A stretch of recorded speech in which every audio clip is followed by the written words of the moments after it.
this is exactly what I needed after 20 hours in the first class lounge.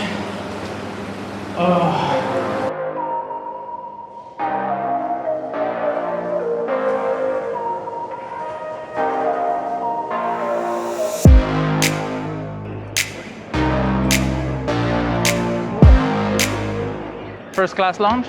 First class Qatar Airways? Yes. You're traveling on first class, right? Yes. Doha. Thank you.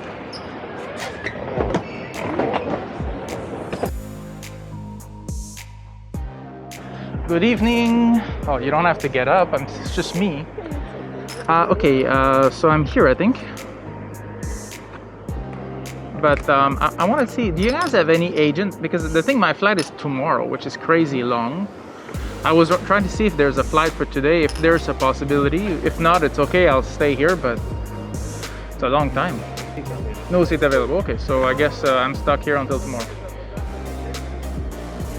You can proceed inside and your stay. So regarding the room, you can check inside with my colleague. Okay, no problem. So the entrance to the first class lounge is there? Okay, no problem. Thank you very much.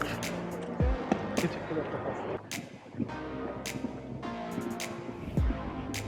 Hello. Thank you. Okay, let me brief you of what we have inside. Sure. That's the main dining area. Okay. Over there. Then on your right side, you have the washroom. Okay. We have also a smoking area on that side. I don't smoke, but okay. It's there, over there. You I smoke? don't smoke. Good Never for did. you. Yes, very good, very good. We have a prayer room on your first left. Then you have a spa and washrooms. No, for the showers on your second left. where Okay, you no want to problem. take a And they have shower. a spa on the right. Yes, on the left. On the left. Actually, Okay, the okay, no white problem. area. Okay, no problem. Yeah. So the first thing I did, I went to the locker. There's a bunch of them. You just basically pick up a card inside the locker that has a number. This is useful if ever you lose your code. You give them the card and reopen the locker for you.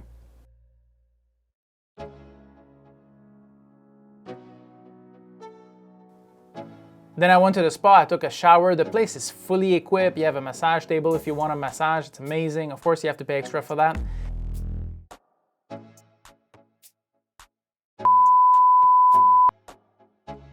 Then I went to the main dining room. This one has a la carte menu. It's really, really good. I'm gonna have the QR code, so if you wanna scan it to check the menu, it's amazing.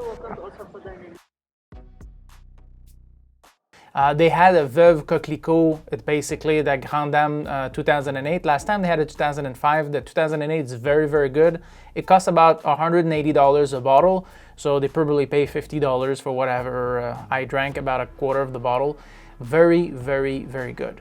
Now, the biggest issue I found in the dining area is the smoking room, because every single time somebody come in and out of there, it smells like terrible. The location of the door is super bad. Putting this in the middle of the dining room is not exactly a smart move there. After that, I ate a bit. I went to eat some sushi on the other side, so they have another kind of eatery on the other side. The sushi is in the display, but when you ask, they go and make it for you. It was quite fast. It was very good. So this is the QR code for the first class lounge. So if you want to see what kind of food they have, just scan this. Now I went to the bedroom. They escorted me all the way in. They gave me the room, the last one at the complete back. So that's great because nobody passes in front of you. But I was literally alone in there. So there was very few travelers at that hour anyway. Kind of good. Okay. This way. Thank you. It's very nice. It's very quiet.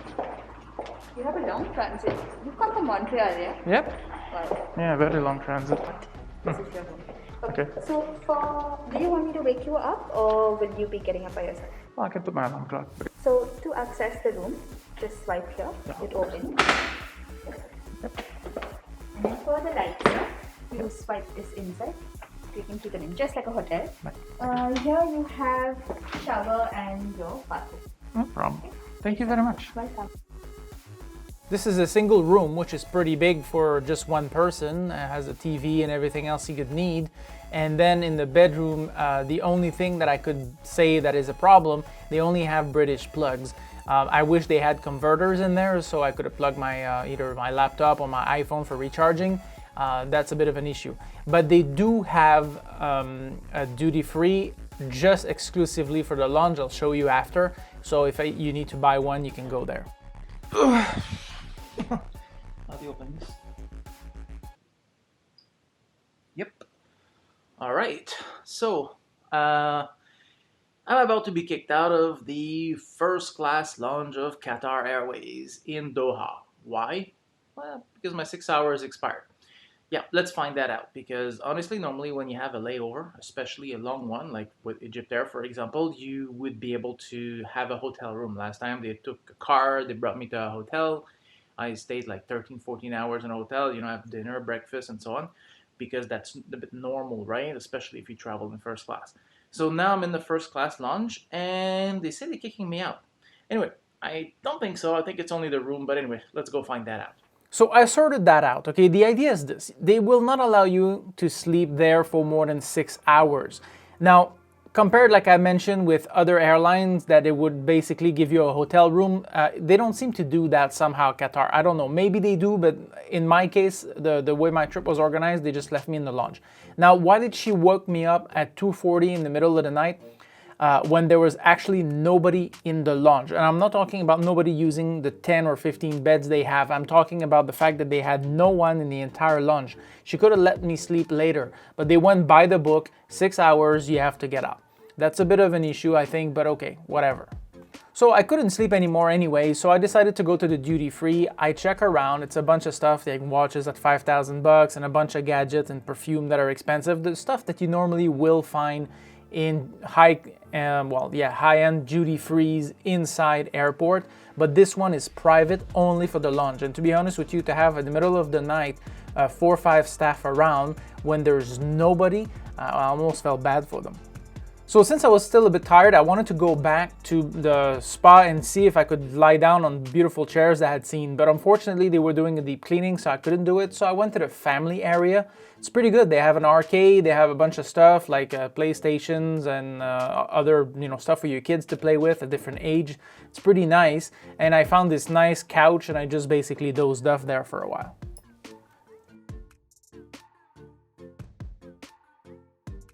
So now I'm 14 hours in and I don't know exactly what to do, so I thought, okay, let's go and compare this to the biggest lounge in the world. I think, and you can correct me if I'm wrong in the description, but I think it's still the biggest lounge in the world.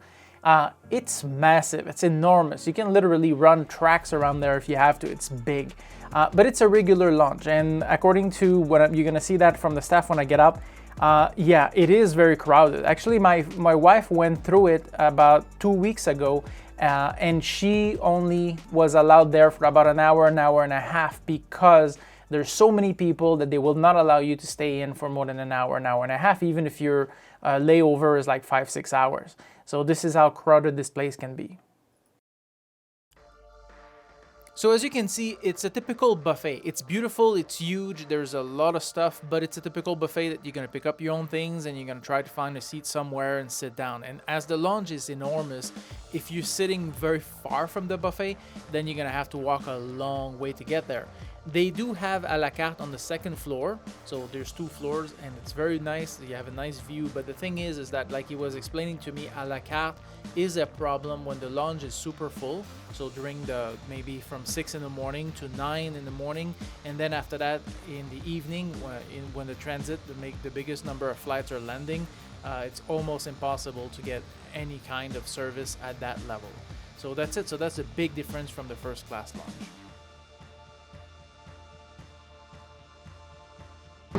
Okay, you're right. I know.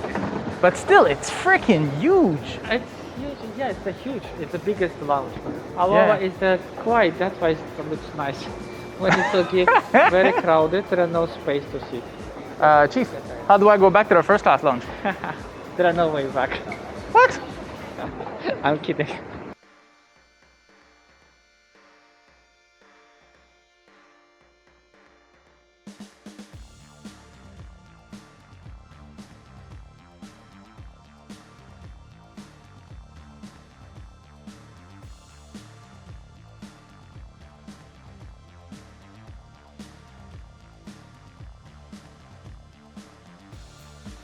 Now back to the lounge, I went to the bathroom. There was nobody in there, but during the day when I was there earlier, There was a guy like basically cleaning the sink and cleaning the toilet every single time somebody was getting out. He was coming in and cleaning the seats and arranging everything. So yeah, cleanliness is extremely high.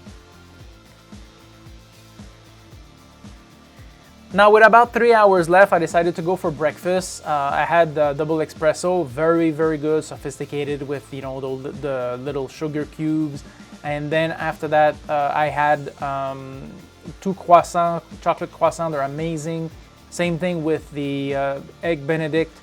Yeah, okay, I have to admit the hollandaise sauce was very little. Normally they, you know, really put a lot. I don't know if they didn't have any or whatever, but anyway, or if that's just a choice of the chef, but it really didn't taste that great because it was missing a lot of sauce. Other than that, it's fine. So breakfast was good too, and then after that I decided to go for a jacuzzi. Now you better reserve it because it takes them about an hour and a half to fill the tub apparently, so yeah, you have to check in advance.